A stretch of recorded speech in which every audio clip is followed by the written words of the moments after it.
नमस्कार दोस्तों, welcome back to only UPSC. मेरा नाम है शुभम और आज हम बात करने जा रहे हैं यूपीएससी वर्ल्ड अफेयर्स के एक बहुत ही इंटरेस्टिंग और शॉकिंग खबर के बारे में। देखिए, रिसेंटली पाकिस्तान ने अमेरिका को अपनी ज़मीन ऑफ़र की है एक पोर्ट बनाने के लिए। जी हाँ, आप सही सुन रहे हो। पाकिस्तान ने लिटरली यूएस को कहा है कि भाई तुम आओ हमारे पास, ग्वादर के पास जो इलाका है बलूचिस्तान का, वहाँ एक पोर्ट बना लो और चाहो तो उसे रन भी कर लो। अब ये सुनकर हर कोई हैरान है, क्योंकि ये वही पाकिस्तान है जो पिछले एक डिकेड से चीन से क्या कर रहा था भैया, चीन के साथ मिलकर सीपीईसी यानी चाइना पाकिस्तान इकोनॉमिक जो कॉरिडोर है वो बना रहा था, अपनी लाइफलाइन मानता था इसको। लेकिन अब सीपीईसी से कुछ ज़्यादा फ़ायदा मिला नहीं, तो पाकिस्तान की नज़र अब अमेरिका पर है ना। देखिए क्या है पूरा मामला, समझते हैं इसको, आगे बढ़ते हैं। सबसे पहले ये देखते हैं, और यूपीएससी एग्जामिनेशन के पॉइंट ऑफ व्यू से ये वर्ल्ड अफेयर वाले पोर्शन से हम इसे सीधा एसोसिएट कर सकते हैं। ठीक है, चलिए देखिए यहाँ पर देखते हैं मामला क्या है, अंडरस्टैंडिंग कॉन्सेप्ट क्या क्या किस हिसाब से ये सारी चीज़ें हो रही हैं। देखिए ये जो ग्वादर पोर्ट है यहाँ का, देखिए ये पाकिस्तान में जो ग्वादर पोर्ट है, यहाँ के पास एक छोटा सा इलाका है पासनी पोर्ट। आप देख सकते हैं ये ग्वादर का ये पोर्ट है, यहाँ पे एक छोटा सा इलाका है पासनी पोर्ट। ठीक है, अब यहाँ अमेरिका को ऑफर दिया है पाकिस्तान ने कि भाई ये अपनी जो आप वहाँ अपना टर्मिनल बनाओ और इंफ्रास्ट्रक्चर डेवलप कर सकते हो और खुद ऑपरेट भी कर सकते हो। मतलब साफ है, अमेरिका को मिलेगा अरेबियन सी में एक नया स्ट्रेटजिक बेस। ये पास में ही अरेबियन सी है, आप देख सकते हो।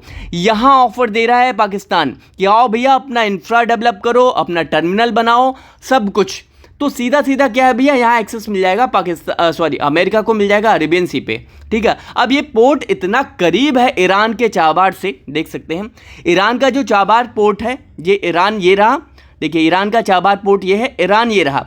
यहाँ से इतना ज़्यादा नज़दीक है कि अगर कभी अमेरिका को ईरान के खिलाफ कोई भी यहाँ पर एक्शन लेना पड़े, कोई भी कार्रवाई करनी पड़े, तो उसे डायरेक्ट एक्सेस मिल जाएगा किसका, ईरान पर कार्रवाई करने का।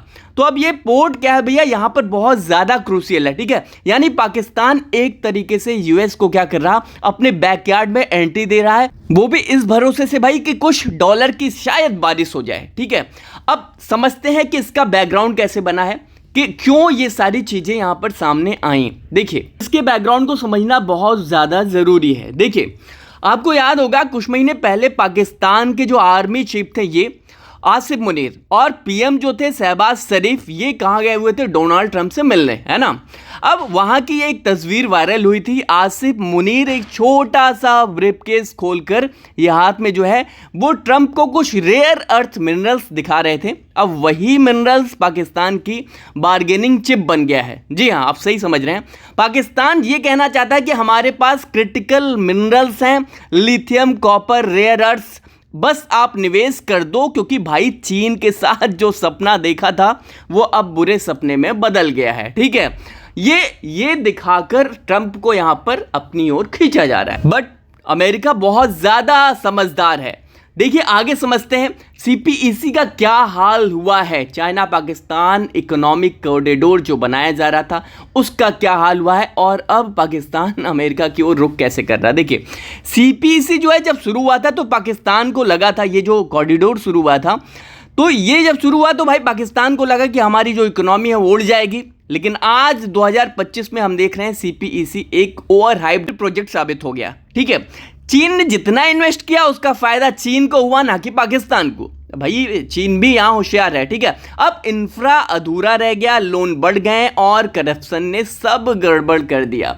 भैया ये रहा यहाँ पर हालात। अब हालात ये है कि पाकिस्तान की जो इकोनॉमी है वो लिटरली कोलैप्स के मुहाने पर खड़ी है। ठीक है, अब ये देखिए यहीं पर बात रुकती नहीं है। यहाँ जब ये सारा पाकिस्तान की जो इकोनॉमी है जो कोलैप्स कर रही है, अब यहाँ पर जो वहाँ की सारी कंपनियाँ इन्वेस्टमेंट कर रही थी वो छोड़कर यहाँ पर भाग रही है, उन्हें इनसिक्योरिटीज़ यहाँ पर दिख रही है। देखिए एक देश की हालत तब समझ आती है जब बड़ी बड़ी कंपनीज वहाँ से भागने लगी। 2023 से अब तक की बात अगर हम करें भाई, तो ये जो पीएनजी है, जिलेट बनाने वाली कंपनी है ना, प्रोक्टर एंड गैम्बल, ये जिलेट बनाती है, इसने पाकिस्तान में अपने ऑपरेशंस बंद कर दिए। वहीं माइक्रोसॉफ्ट भाई ये भी 25 साल बाद अपने ज़्यादातर ऑफिस बंद कर चुके हैं पाकिस्तान में। करीम जो एक पाकिस्तानी ऑरिजिन राइड सर्विस थी वो भी वहाँ गुड बाय बोल दिया उन्होंने। ठीक है, सेल एक बड़ी एनर्जी कंपनी पाकिस्तान से निकल गई और अपना पूरा स्टेक बेच दिया। टोटल एनर्जीज ने भी 50% जो स्टेक है वो बेचकर वहां से निकल गई। मतलब एक एक करके सारी जो एमएनसीज हैं, मल्टीनेशनल कंपनियां हैं, वो जा रही हैं। और जब कोई कंपनी अपने सारे एसेट्स बेचकर निकलती है तो समझ लीजिए कि वो वापस नहीं आएगी, वो वापसी नहीं करेगी। अब प्रश्न ये है, क्वेश्चन ये है कि ये लोग जा क्यों रहे हैं, कंपनियां जा क्यों रही हैं। इस पर बात बहुत ज़्यादा ज़रूरी है कि कंपनीज जो है वो रन अवे क्यों कर रही हैं। देखिए रीज़न बहुत सिंपल है, पैसे नहीं है। मिडिल क्लास यहाँ खत्म हो गया है, ठीक है, ये खत्म हो गया है वहाँ का मिडिल क्लास। लोगों की जो परचेजिंग पावर है वो गिर चुकी है। इन्फ्लेशन लगातार कई सालों से 20% के आसपास यहाँ पर चल रहा है, ठीक है। अब देखिए वर्ल्ड बैंक ने यहाँ पर एक रिपोर्ट जारी की 2025 में अपनी, ठीक है। उन्होंने कहा कि भाई poverty in Pakistan is rising sharply and the country needs to improve tax collection and spending efficiency. मतलब गवर्नमेंट को खुद पता नहीं चल रहा कि भाई रेवेन्यू कहाँ से आएगा और खर्च कहाँ जाए, ठीक है। अब जरा देखिए पाकिस्तान का ये सारा तो चल ही रहा है। अब इंडिया से थोड़ा सा अगर हम कंपेयर करें यहाँ पर तो क्या हालात दिखते हैं। देखिए इंडिया पाकिस्तान को अगर हम यहाँ पर कंपेयर करें, देखिए इंडिया में पॉवर्टी रेट स्टीडली घटा है। 27% यहाँ पर था जो कि अभी जो है 5% के आसपास रह गया है, ठीक है। ग्रोथ रेट जो है वो हर साल हमारे इकोनॉमिस्ट को सरप्राइज कर रही है। हाँ, फ्रीबी कल्चर थोड़ा सा बड़ा है, हर पार्टी फ्री देना चाहती है, पर फिर भी इंडिया जो है वो प्रोडक्शन कर रहा है, वेल्थ क्रिएट कर रहा है और नई कंपनीज ग्रो कर रही हैं इंडिया में, ठीक है। पाकिस्तान में इसके उलट सब कुछ डाउन है, सब कुछ मामला खराब है। अब हम देख लेते हैं यहाँ पर पाकिस्तान आगे क्या कर सकता है, उसके आगे की जो राह है वो क्या है, पाकिस्तान का जो अगला एक्शन है वो क्या हो सकता है। अब क्योंकि भाई वहाँ पैसा है नहीं, IMF लोन्स फेल हो रहे हैं, तो पाकिस्तान को अपने जो एसेट्स हैं वो बेचने पड़ेंगे, अपनी जो संपत्तियाँ हैं वो बेचनी पड़ेंगी, जैसे पोर्ट्स हो गया, एयरपोर्ट्स हो गया, रेलवेज, लैंड, सब कुछ। और इसी डेस्परेशन में पोर्ट डील लाया गया है। ऑफिशियली हम ये देखते हैं, देखिए ये सिर्फ एक प्रपोजल है, अभी अप्रूव्ड नहीं हुआ है। पाकिस्तान ने सिर्फ यहाँ पर प्रपोज किया है, अमेरिका को प्रपोजल रखा है। अब पर इसका जो ब्लूप्रिंट है वो तैयार है।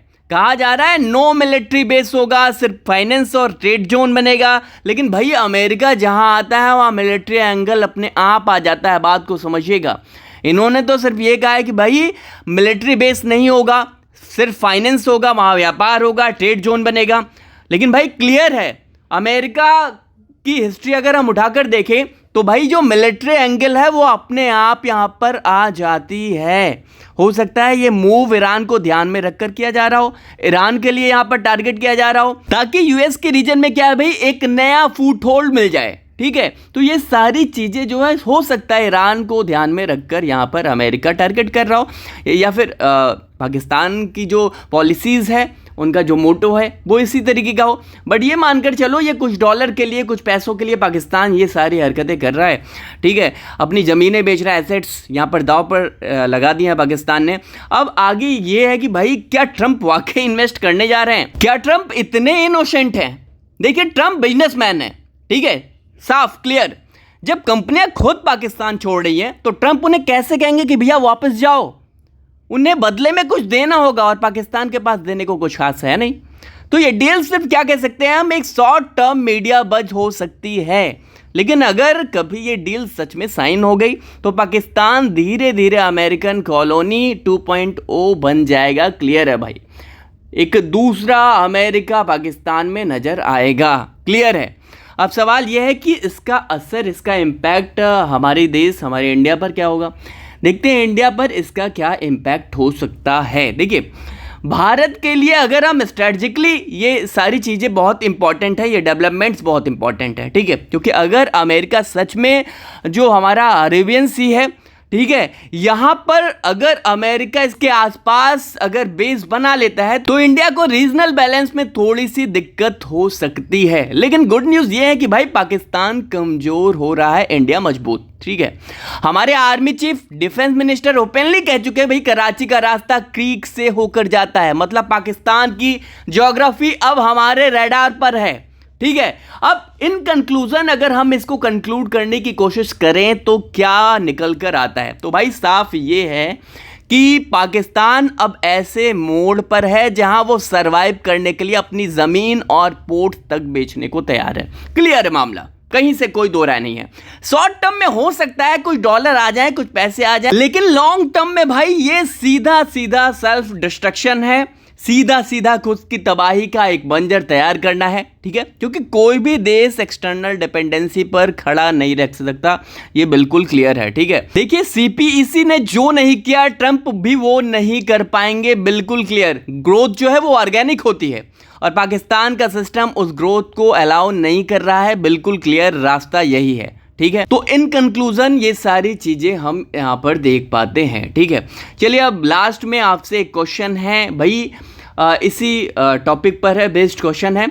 हाल ही में पाकिस्तान का पासनी पोर्ट चर्चा में है, बताइए किस सागर के किनारे स्थित है। ऑप्शंस आपके पास हैं अरेबियन सागर, बंगाल की खाड़ी, लाल सागर और भूमध्य सागर। ठीक है, कमेंट सेक्शन में जरूर कमेंट करें, जो लोग देंगे सही जवाब उनका कमेंट मैं दूंगा हार्ट भाई, ताकि बाकी लोग भी समझ पाए सही आंसर क्या है।